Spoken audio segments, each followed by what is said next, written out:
Hello students, NK Mittal law class में आपका स्वागत है। आज हम यहाँ पर एक और इम्पॉर्टेंट टॉपिक कवर करेंगे।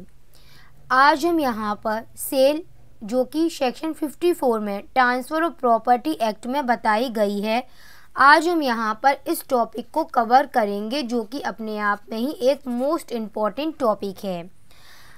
आपको यह याद रखना होगा कि ट्रांसफ़र ऑफ प्रॉपर्टी एक्ट के चैप्टर 3 में सेल ऑफ इमूवेबल प्रॉपर्टी के बारे में बताया गया है, जिसमें से जो इसके चैप्टर है, इस चैप्टर 3 में जो सेक्शन 54 से लेकर 57 तक के सेक्शंस को इंक्लूड करा गया है, जिसमें से आज हम यहाँ पर सेल को कंप्लीट करेंगे। तो चलिए फिर आज का लेसन स्टार्ट करते हैं। Section 54 sale transfer of property act. अब आप अपने पॉइंट नोट डाउन करते चलिए। नंबर 1 पॉइंट, सबसे पहले हमें यह याद रखना होगा कि सेल, जिसे हिंदी में विक्रय बिक्री भी कहा जाता है, ट्रांसफ़र ऑफ प्रॉपर्टी एक्ट के तहत जिस सेल के विषय में बात की जा रही है वह केवल इमूवेबल अचल संपत्ति की इमूवेबल प्रॉपर्टी के बारे में बात की जा रही है। इमूवेबल प्रॉपर्टी की सेल को लेकर ही यहाँ पर बात की जा रही है। अब एक क्वेश्चन जो यहाँ पर एराइज होता है कि फिर चल संपत्ति मूवेबल प्रॉपर्टी की जो सेल होगी उसके नियम कहाँ से गवर्न होंगे। तो ध्यान रखिएगा, अचल संपत्ति के लिए सेक्शन 54 को देखा जाएगा अचल संपत्ति की सेल के लिए। वहीं पर अगर हम बात करेंगे मूवेबल प्रॉपर्टी की सेल के लिए, तब हम वहाँ पर सेल्स ऑफ गुड्स एक्ट के बारे में बात करेंगे। तब वहाँ पर कौन सा एक्ट अप्लाई होगा? तब वहाँ पर sales of goods act apply होगा। अगर संपत्ति कौन सी है, अगर प्रॉपर्टी मूवेबल प्रॉपर्टी है, तब वहाँ पर सेल्स ऑफ गुड्स एक्ट को अप्लाई किया जाएगा। चलिए, यह बात तो रही कि जो प्रॉपर्टी सेक्शन 54 के तहत सेल में जाएगी वह इमूवेबल प्रॉपर्टी होती है, अचल संपत्ति होती है। इसी के साथ में एक और पॉइंट हमें कवर करना है यहाँ पर, transfer the ownership. Transfer the ownership, sale में हमेशा से ही ओनरशिप को ट्रांसफ़र किया जाता है। सेल का एक मेन एसेंशियल है कि जब आप सेल कर रहे हैं तो सेल में क्या चीज़ ट्रांसफ़र हो रही है?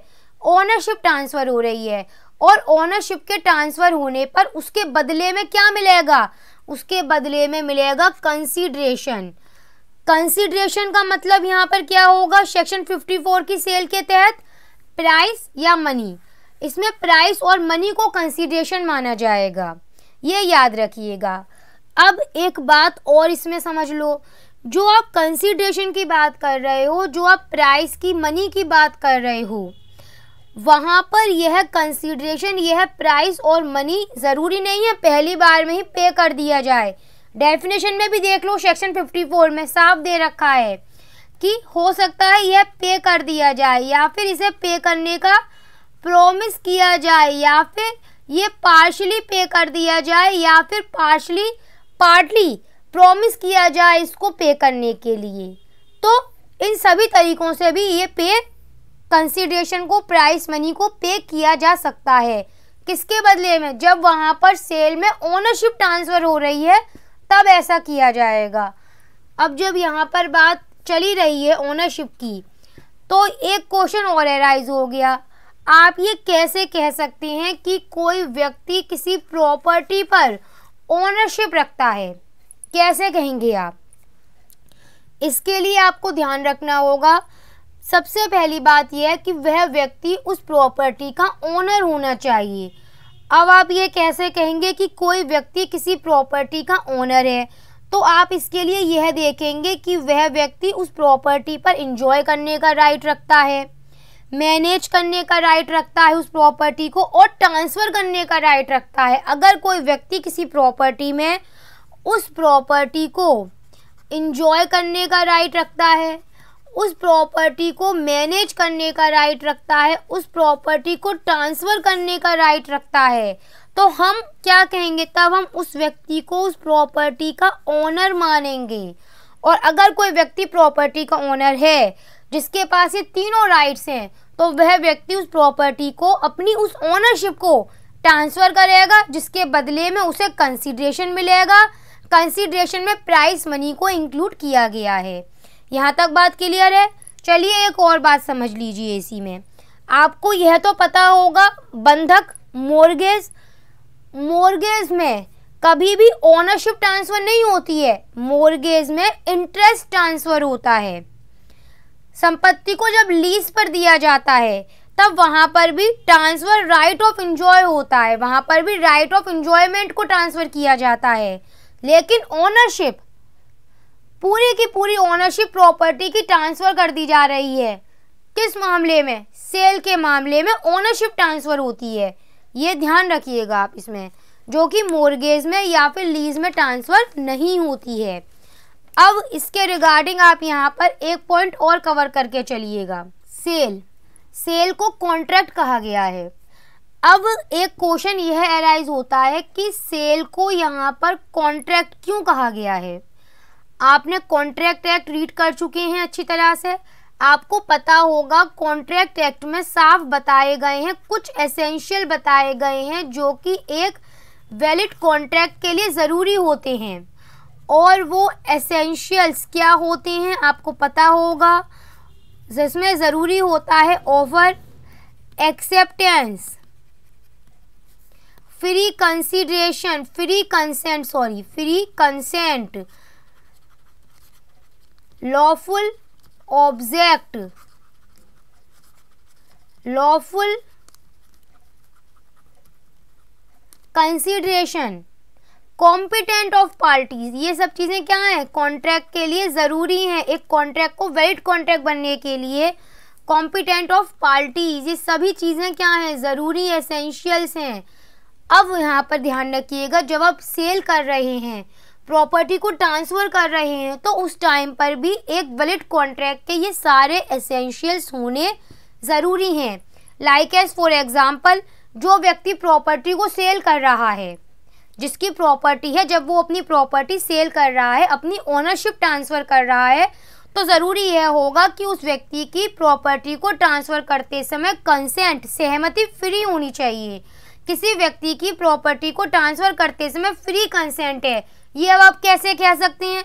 तो इसके लिए आपको कॉन्ट्रैक्ट एक्ट में जाना पड़ेगा, कॉन्ट्रैक्ट एक्ट के सेक्शन 14 में जाना पड़ेगा। इसमें बताया गया है कि फ्री कंसेंट के लिए ज़रूरी होता है कि वह consent coercion, undue influence, fraud, mistake, misrepresentation से फ्री होनी चाहिए। और यही वाली बात यहाँ पर भी लागू होगी। प्रॉपर्टी को सेल करते समय उस व्यक्ति की अपनी कंसेंट फ्री होनी चाहिए। कॉम्पिटेंट पार्टीज होनी चाहिए। कॉम्पिटेंट पार्टीज का क्या मतलब हुआ? इसके लिए हमें सेक्शन 11 देखना होगा कॉन्ट्रैक्ट एक्ट का। कॉन्ट्रैक्ट एक्ट के सेक्शन 11 में क्या दे रखा है? पार्टीज कॉम्पिटेंट कब मानी जाएंगी कॉन्ट्रैक्ट के लिए? जब वह मेजर होंगी, साउंड माइंड होंगी, not disqualified by law, law की तरफ से डिस्क्वालीफाइड नहीं कही गई होंगी, तब वह पार्टी कॉन्ट्रैक्ट करने के लिए कॉम्पिटेंट मानी जाएंगी। वही बात यहाँ पर भी लागू हो जाएगी। पार्टीज को कॉम्पिटेंट होना चाहिए। जब प्रॉपर्टी सेल कर रहा है सेलर, तो उसको मेजर होना चाहिए, उसको साउंड माइंड होना चाहिए। इसलिए मैंने यहाँ पर यह पॉइंट रखा था कि सेल एक कॉन्ट्रैक्ट की भांति है। चलिए आगे चलते हैं। अब आप इसमें इस वाले पॉइंट को कवर कर लीजिए, पार्टीज। भाई जब प्रॉपर्टी की सेल की जा रही है, कौन सी प्रॉपर्टी की सेल की बात हो रही थी? अचल संपत्ति की, जिसमें ओनरशिप ट्रांसफर होगी, ट्रांसफर द ओनरशिप, जिसमें ओनरशिप का ट्रांसफर किया जाएगा, जिसके बदले में प्राइस मनी मिलती है कंसीडरेशन के रूप में। अब हमें यह समझना होगा पार्टीज हमेशा दो होंगी, एक बायर और एक सेलर। सेलर कौन होता है? सेलर वह व्यक्ति होता है जो कि प्रॉपर्टी सेल करता है। बायर जिसके लिए प्रॉपर्टी सेल की जाएगी, जो प्रॉपर्टी को खरीदता है। अब आप यहाँ पर ये नोट डाउन कर लीजिए एक बात और इसमें, कि आप जब यह कह रहे हैं कि सेलर के द्वारा प्रॉपर्टी ट्रांसफ़र करी जाएगी, तो सेलर में क्या क्वालिटीज़ होनी चाहिए उस समय पर? सेलर को उस प्रॉपर्टी में ओनरशिप होनी बहुत ज़रूरी है। सेलर को कॉम्पिटेंट होना चाहिए। इसका मीनिंग मैं अभी इसी वीडियो क्लास में बता चुकी हूँ आपको। और एक बात और, जिस प्रॉपर्टी को सेल करने की बात हो रही है वह property transfer of property act के सेक्शन 6 के तहत नहीं आनी चाहिए। क्यों? क्योंकि सेक्शन 6 के तहत मना कर रखा है किन प्रॉपर्टीज के बारे में जो कि ट्रांसफरेबल नहीं होती हैं। इसलिए आप सेल में वही प्रॉपर्टी ट्रांसफर करेंगे जो ट्रांसफरेबल होंगी। अब हम बात करें बायर की। बायर बहुत सिंपल है। बायर वह व्यक्ति होता है जिसके द्वारा पेमेंट किया जाता है। चलिए इसमें आप एक और पॉइंट कवर कर लीजिए, सब्जेक्ट मैटर ऑफ सेल। मैं इससे पहले भी बता चुकी हूँ आपको अभी कि जब प्रॉपर्टी को सेल करने की बात आ रही है सेक्शन 54 के रिगार्डिंग, तब वहाँ पर ज़रूरी यह होगा कि वह प्रॉपर्टी अचल संपत्ति होनी चाहिए, इमूवेबल प्रॉपर्टी होनी चाहिए। अब यहाँ पर इसे और डिटेल में समझो। इमूवेबल प्रॉपर्टी भी दो तरह से होती हैं, टेंजिबल और इनटेंजिबल प्रॉपर्टी। टेंजिबल प्रॉपर्टी कैसी होती है? जैसे कि फॉर एग्जाम्पल मकान हुआ, हाउस, फॉर एग्जाम्पल मकान, इसे आप देख सकते हैं, छू सकते हैं, यह टेंजिबल प्रॉपर्टी हो गई। इनटेंजिबल प्रॉपर्टी इसके विपरीत कैसी होगी? इनटेंजिबल प्रॉपर्टी जिसे आप टच नहीं कर सकते हैं, छू नहीं सकते हैं, वो प्रॉपर्टी हो गई इनटेंजिबल प्रॉपर्टी। और सेल की जब बात हम कर रहे हैं, जब हम बात कर रहे हैं सेक्शन 54 के रिगार्डिंग, हम बात कर रहे हैं इमूवेबल प्रॉपर्टी की सेल की, तो उसमें यहाँ पर टेंजिबल और इनटेंजिबल दोनों तरह की प्रॉपर्टी की सेल करने की हम बात को इंक्लूड कर रहे हैं। चलिए अब आप इसके तहत इसमें एक बात और समझ लीजिए।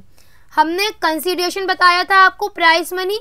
इसमें आप एक बात नोट करके चलिए, सेल उसी समय कंप्लीट मान लिया जाता है जिस समय सेल डीड का रजिस्ट्रेशन करवा लिया जाता है, भले ही प्राइस मनी अभी तक पे ना की गई हो।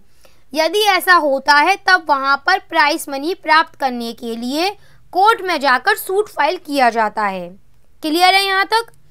अब हम इसमें ये वाला पॉइंट करेंगे, mode of sale, sale how made, ये बहुत इंपॉर्टेंट है। अभी मैंने आपको यह बताया कि प्रॉपर्टी दो तरह से होती है, इमूवेबल प्रॉपर्टी दो तरह से होगी, टेंजिबल और इनटेंजिबल। अब इसमें समझ लो, अगर कोई प्रॉपर्टी टेंजिबल प्रॉपर्टी है और उस प्रॉपर्टी की जो वैल्यू है, उस प्रॉपर्टी की जो कीमत है वो 100 रुपये से ज़्यादा की है, उस प्रॉपर्टी की कीमत कितनी है, उस प्रॉपर्टी की वैल्यू 100 रुपये या उससे ज़्यादा की है अगर, तो ऐसे केस में उस टेंजिबल प्रॉपर्टी का सेल कैसे होगा? हमें यही तो जानना था, सेल हाउ मेड, सेल कैसे होगा उस टेंजिबल प्रॉपर्टी का जिसकी वैल्यू, जिसकी कीमत 100 रुपये या उससे ज़्यादा की है। तब वहाँ पर इसके लिए रजिस्ट्रेशन ज़रूरी होगा। ऐसी प्रॉपर्टी का ट्रांसफ़र तभी होगा जब उसका रजिस्ट्रेशन करवाया जाएगा। लेकिन अगर मैं बात कर रही हूँ केवल टेंजिबल प्रॉपर्टी की, लेकिन अगर वहाँ पर उस टेंजिबल प्रॉपर्टी की कीमत 100 रुपये से कम है, क्या है उस प्रॉपर्टी की कीमत 100 रुपये से कम है अगर, तब उसका ट्रांसफ़र कैसे होगा? तब या तो पार्टीज अगर चाहेंगी तो रजिस्ट्रेशन करवा सकती हैं या फिर पजेशन का ट्रांसफ़र कर दिया जाएगा। पजेशन के माध्यम से भी फिर आप प्रॉपर्टी ट्रांसफ़र मानेंगे, फिर रजिस्ट्रेशन आवश्यक नहीं होगा। अब पजेशन कितने तरह से हो सकता है ये भी पता करके रखो। डायरेक्टली पजेशन होगा, एक्चुअल पजेशन, या फिर कंस्ट्रक्टिव पजेशन होगा। क्लियर है? अब अगर मैं बात करके चलूँ इनटेंजिबल प्रॉपर्टी की, तो भाई इसमें तो याद रखना, इसमें तो बिल्कुल ही याद रख लेना, अगर प्रॉपर्टी इनटेंजिबल है तो वहाँ तो उसका रजिस्ट्रेशन ही होगा, वहाँ पर रजिस्ट्रेशन ही होगा मात्र इसका। अब आप इसमें एक पॉइंट और नोट डाउन कर लीजिए स्टूडेंट्स। एक एक्ट आया था यहाँ पर, UP civil laws reform and amendment act 1976। मैं फिर से बता दूं, एक्ट आया है UP civil laws reform and amendment 1976 हुआ था, जिसका सेक्शन 30 था। उसमें यह कहा गया है कि प्रॉपर्टी यूपी के में प्रॉपर्टी चाहे टेंजिबल हो या इनटेंजिबल हो, अगर उस प्रॉपर्टी की वैल्यू, उस प्रॉपर्टी की कीमत 100 रुपये से ज़्यादा है या कम है, वहाँ पर सेल बाय रजिस्ट्रेशन ही होगा। क्लियर है यहाँ तक?